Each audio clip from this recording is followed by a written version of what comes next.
Grabe. Thank you, Lord. Grabing busog. Alhamdulillah. Busog na busog ang katabang mo.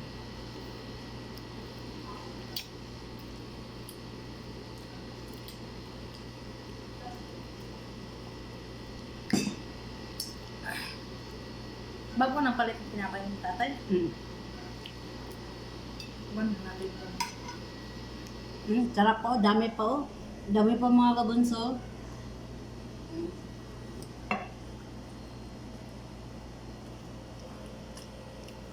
Kain tayo. Ang sarap ng kain namin. Mas masarap talaga yung ano. Mas masarap pa sa juwa niyo.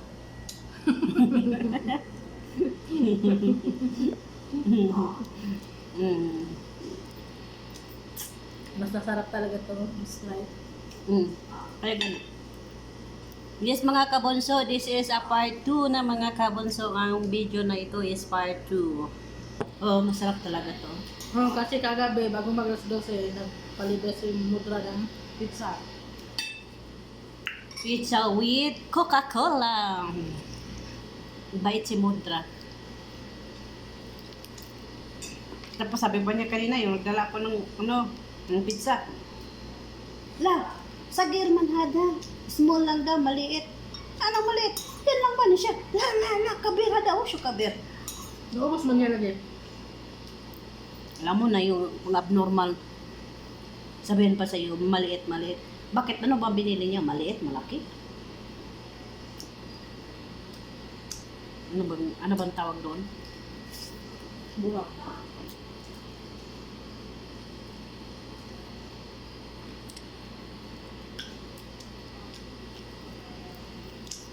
Kainan ito ng paminta. Marami ng kanan. Maraming naubos.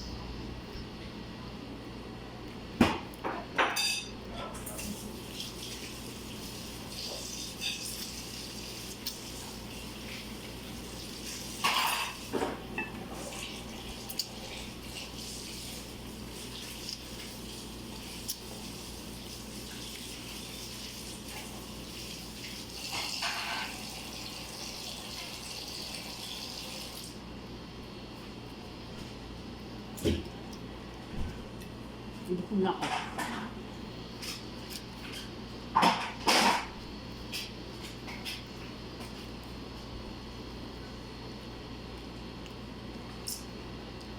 Gusto mo pa? Hindi na. Yaw na. Tama na. Pwede, bukas na naman. Mamaya, gusto mo ulit. Oh, di ba mga bunsom, dami pang tinasan nyo.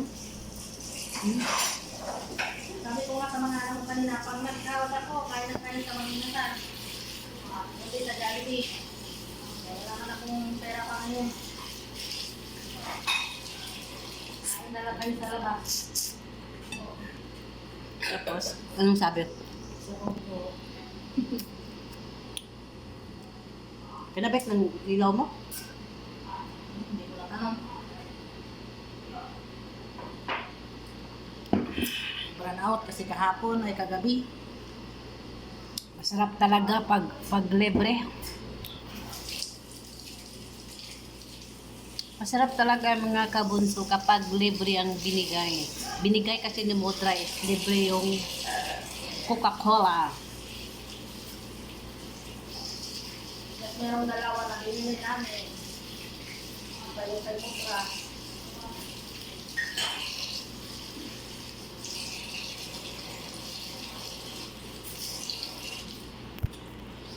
Saan natin lagay yan?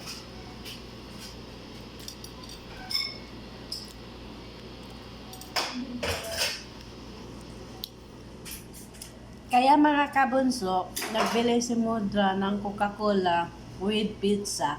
Dahil noong isang araw, noong Monday, is tinanong ko siya kung paano mag-order doon ng pizza. Tapos sabi niya sa akin, bakit, anong mayroon, ba't ka magbili ng pizza? Sabi ko sa kanya, birthday ng aking kasama. Sabi niya, huwag ka nang magbili, gumawa ka na lang. Sabi ko sa kanya, wag na. Kung ayaw, wag. Sabi ko kay Mudra, may pira naman ako. wala man yung problema kasi may pera man kaming pambili. So yun, sabi niya sa akin, ilang araw na lang bago ang birthday. Sabi ko sa kanya, 3 araw. Tapos pagdating kahapon, alhamdulillah. Pagdating kahapon, sabi niya sa akin, wis na. Okay na yung pizza, ito lang maliliit. Sabi niya sa akin, ito lang ang gagawin mo. And then, mamayang gabi, magbili lang ako ng Pepsi. Sabi ko, okay. Sukran. Sabi niya sa akin, Apuan. So, yun, tuloy, kagabi, nagluto kami ng pizza. Pero yung maliliit, parang isang pizza. Hindi nga kasya sa isang tao, no? No? Kulang. Maliit, sobrang liit kasi parang pangbata. Platito lang, pang platito. Pangbata lang. Tapos sabi niya sa akin, sabi ko, okay na lang, at least libre. And then yan, nagbili siya kahapon ay kagabi ng Coca-Cola. Sabi niya sa akin, okay na yan, tapos may kami doon, may chichirya. Sabi niya sa akin, maghapla-hapla daw kami, mag-party-party daw kami. Sa isip ko naman, kahit hindi mo sabihin, magluto pa rin kami kasi may binibili kami. At saka, nagbili ako, pero hindi naman ako nagsasabi sa kanya kasi ayaw ko na maraming Kaya kailangan, pag magbili ako, hindi ako nagsasabi sa kanya. At least pera ko, hindi sa kanya. At saka, wala siyang masabi sa akin dahil ako ay nagbibili ng pagkain. O, diba? Diba, Lynn? Busog ko.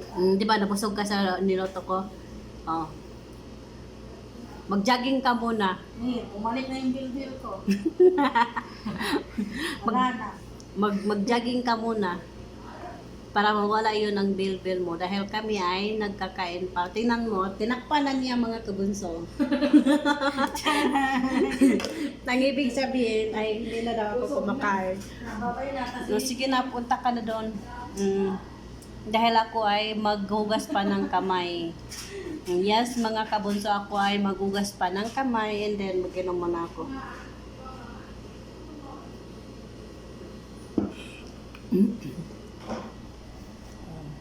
Tayo ay maghugas pa.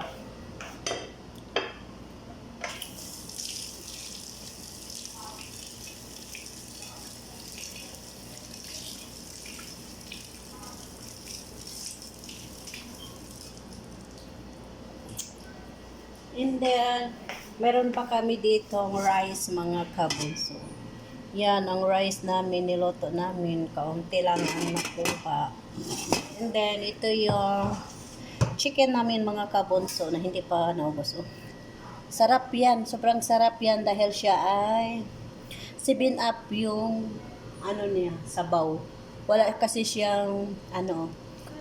siyang tubig. Alam niyo mga kabunso kung paano ito gagawin para maging masarap. First is gumawa kayo ng basal. Kailangan ang basal is marami. And then kailangan mag-brown na siya bago mo ilagay yung chicken. And then yung chicken is dapat nakababad na siya ng asin, lemon, pilpil aswad, paprika. Yan, nakababad na siya. After 30 minutes o 20 minutes is bago mo siya iluto. Para yung sarap niya ay pumasok talaga sa loob. And then ito ay niluto ko na siya. Nilagay ko na sa kaldero. And then pag brown na yung oil niya is nilagay ko yung chicken. And then paglagay ko sa chicken is kailangan wala na siyang tubig bago nyo ilagay yung 7-Up or Pepsi or Coca-Cola, pwede siya, then Sprite, pwede siya. Kahit anong mayroon doon sa inyo kung anong available, yun pwede siya. Pero depende yan sa rami ng inyong niloto. Kapag marami ang inyong niloto, it means marami din ang ilalagay nyo. Kasi ito sa akin is 1.5 itong manok. So, ang nilagay ko dito is 2 baso ng 7-Up. So, 2 baso ito ng 7-Up. And then, hindi namin siya inubusan ng tubig sabaw para may sabaw-sabaw pa din kami. Kasi nandyan ang lasa niya. And then, nilagyan ko siya ng pelpel bahar. Yan ang green, oh.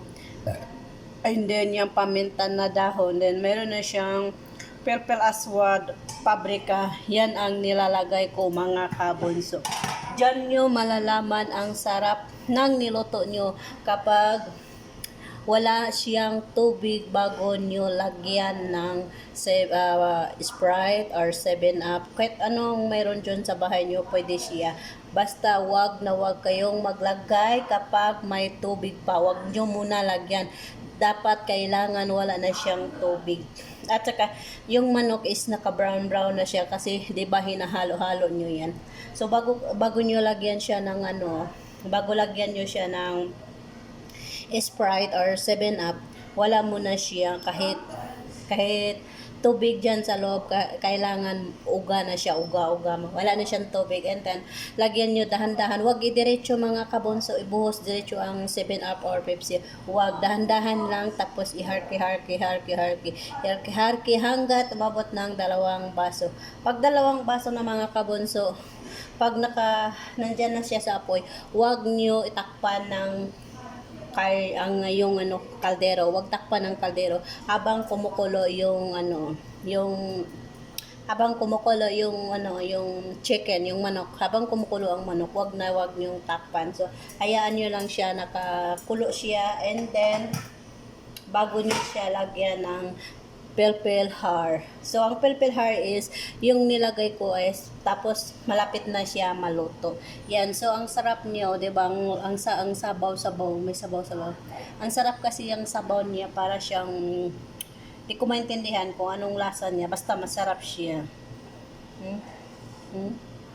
So, kailangan lang siya ng 30 minutes. So, kailangan mo siya ibabad muna ng 30 minutes bago ka magluto. Kailangan mo na siya ilagyan ng lemon, asin, and then purple aswad, paprika.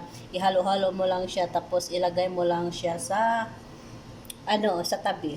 Tapos maglagay ka ng basal sa kaldero. Dahil naman pag brown na siya mga kabunso is pwede mo na siyang lulutuin. Diba? Ang sarap. Diba? And then mga kabunso, ito yung bihon na hindi pa naubos yung pagkain namin. Yan mga kabunso, ang pagkain namin ay hindi siya naubos. Dahil wala kaming tuyo mga kabunso, is yung bihon namin is naka-white lang siya. Parang sinadya namin kasi wala man din kaming pera pang bili ng tuyo. Dahil mas masarap kasi pag may tuyo yan. Pero okay naman ang lasa mga kabunso, is masarap naman siya kasi ako naman ang gumagawa. Yes mga kabunso, tatapusin ko na ang video na ito dahil ako ay magligpit muna dito sa aking kusina.